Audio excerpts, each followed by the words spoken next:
Hi guys, মই আজি কিছুমান কথা ক'ব ওলাইছোঁ। প্ৰথমে নন্দিতা শইকীয়াৰ আত্মাই যেন শান্তি পায় সেইটোৱে বিচাৰিছোঁ, কামনা কৰিছোঁ।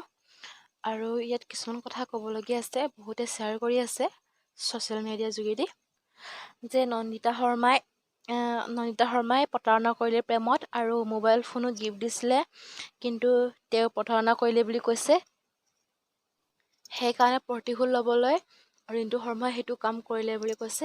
কিন্তু এটা কথা কওঁ, এই সাধাৰণ ফোনটো ডাঙৰ হ'ল নে মানুহৰ জীৱনটো ডাঙৰ হ'ল সেইটো কেলৈ বিবেচনা নকৰে। আৰু যদি তেওঁ প্ৰকৃত ভাল পোৱা হয়, তেওঁ সেইটো কেতিয়াও এনেকুৱা কাম কৰিব নোৱাৰে। তেওঁৰ সুখতে সুখী হ'লেহেঁতেন। আৰু নন্দিতা শইকীয়াই তাৰ কেৰেক্টাৰটো নাজানিছিলে, সেইকাৰণে হয়তো ভাল পোৱাৰ প্ৰস্তাৱ গ্ৰহণ কৰিছিলে। আৰু ভাল পাই থাকিলে মানুহে দিয়া গিফ্ট ল'বই। নিজৰ আপোন মানুহজনে যদি কিবা এটা মৰমত দিয়ে, সেই গিফ্টটো ল'বই, কোনেও ইগন'ৰ নকৰে। চ' সেই বুলিয়ে তেওঁক কিনিব পৰা নাযায়। নিজৰ ৱাইফক হ'লেও মাৰধৰ কৰাৰ কাৰো অধিকাৰ নাই, যিহেতু এইটো অধিকাৰ কাকো দিয়া নাই। কিবা এটা ভুল বুজাবুজি হ'লে সমাধান কৰিব পাৰি ন, মুখেৰে কথা ক'ব নোৱাৰে নেকি? মুখেৰে কথা ক'ব পাৰে, কিন্তু এনেকৈ মাৰধৰ কৰাৰ কাৰো অধিকাৰ নাই। নিজৰ ৱাইফ হ'লেও অধিকাৰ নাই, মাক বাপেকৰো অধিকাৰ নাই নিজৰ সন্তানক মাৰি পেলোৱাৰ জন্ম দি।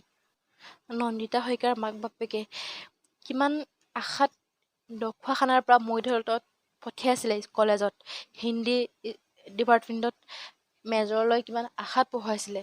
কিন্তু এই আশাত যে চেঁচা পানী ঢালিলে, সেইটো মানুহো নহয়, মানুহৰ নামত নৰপিশাচ। আৰু প্ৰেমৰ নামতো কলংক লগালে। এতিয়া প্ৰেম কৰিবলৈ মানুহে ভয় কৰা হ'ব।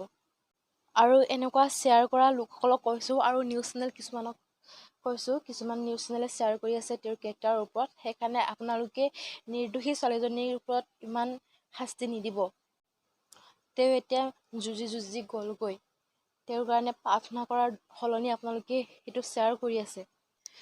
আচলতে ঘটনাটো এনেকুৱা হ'ল, ৰিণ্টু শৰ্মাক নন্দিতা শইকীয়াই ভাল পোৱাটো হয় আৰু গিফ্ট দিয়াটো হয়। ভাল পালেতো গিফ্ট দিবই, আৰু দিলেতো একচেপ্ট কৰিবই ন আপোনজনে। কিন্তু ৰিণ্টু শৰ্মাৰ আচল কেৰেক্টাৰ নন্দিতা শইকীয়াই জনা নাছিলে, সেইকাৰণে ইমান ভাল পাই আছিলে।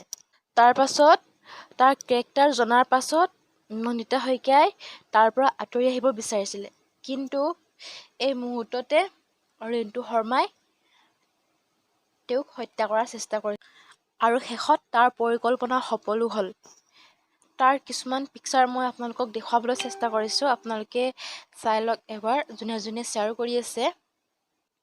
এখন দৃশ্যলৈ মন কৰক আপোনালোকে, সেইগৰাকীটো নন্দিতা শইকীয়া নহয়। আৰু ইয়াত লিখা আছে মি এণ্ড মাই লাভ।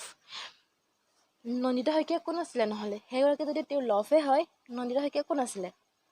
আৰু এইটো চাওক, এই দৃশ্যলৈ চাওক। এই দৃশ্যটোতো কোনো হাজবেণ্ড ৱাইফ নহ'লে সেইটো কৰিব নোৱাৰে, এনেকৈ ফটো তুলিব নোৱাৰে। ইয়াত চাওক, ৰিণ্টু শৰ্মাই নিজে আপলোড কৰিছিলে। আৰু সেই কপিলৈ চাওক কেনেকুৱা কৰি থৈছে। সেইটো অৰুণাচল প্ৰদেশত ক্লিক কৰা আছে, নিজে লিখা আছে ষ্টেটাছ অৰুণাচল প্ৰদেশত বুলি। আৰু এনেকুৱা এটা মানুহৰ লগত কোনে থাকিব পাৰিব, কোনে ভাল পাব পাৰি এনেকুৱা এটা মানুহক? হয়তো আগতে নন্দিতা শইকীয়াই জনা নাছিলে তাৰ কেৰেক্টাৰৰ ওপৰত, কিন্তু এতিয়া জানি শুনি তাৰ পৰা আঁতৰি আহিব বিচাৰিছিলে। কাৰণ কোনো এজনী ছোৱালীয়ে নিজৰ বয়ফ্ৰেণ্ডক বা হাজবেণ্ডক এনেকুৱা হোৱাটো নিবিচাৰে, সেইকাৰণে তেওঁ হয়তো আঁতৰি আহিব বিচাৰিছিলে। আৰুনো কি ক'ম, ক'বলৈ একো ভাষা নাই। বহুত দুখ লাগিছে, কি ক'ম।